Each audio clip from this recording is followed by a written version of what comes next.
Well, following the daring escape of a woman held inside a cinder block cell at an Oregon home, the FBI says they are putting more effort into locating other potential victims of the alleged serial kidnapper.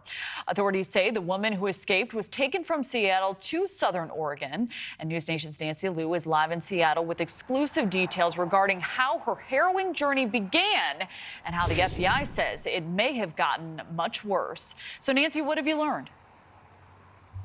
Well, Kelly, this is the Seattle street where Negasi Zuberi allegedly solicited a sex worker. It was likely near this motel, and this stretch of roadway, as we've all heard, he allegedly kidnapped the woman while posing as an undercover cop before holding her captive 450 miles away until her escape and his capture. Soon after the disturbing incident came to light last month, Seattle law enforcement moved to shut down 2 motels here along North Aurora Avenue, an area known for prostitution. According to the FBI, this is the area where the victim was solicited by Zuberi.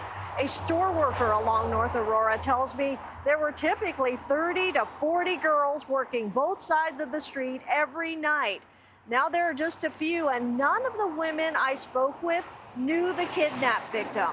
In an exclusive sit-down interview with NewsNation, FBI Assistant Special Agent in charge in Portland, Stephanie Shark, told me the victim is recovering well and assisting with the investigation. Shark says more investigators have been assigned to the case since Zuberi may have additional victims in up to 12 states.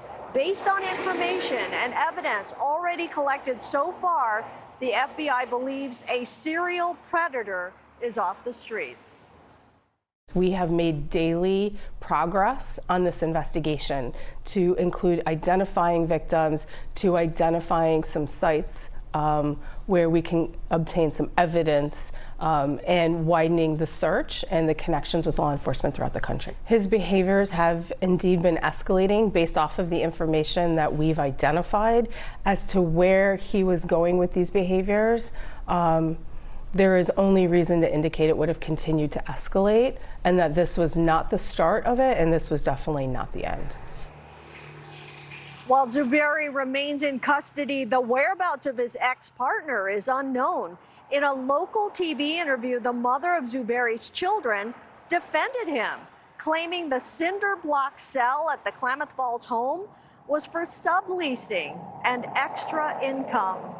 Now, the FBI is not saying how many alleged former victims have contacted them, but it is more than likely that he will face more than just interstate kidnapping by the time he's extradited back to Oregon.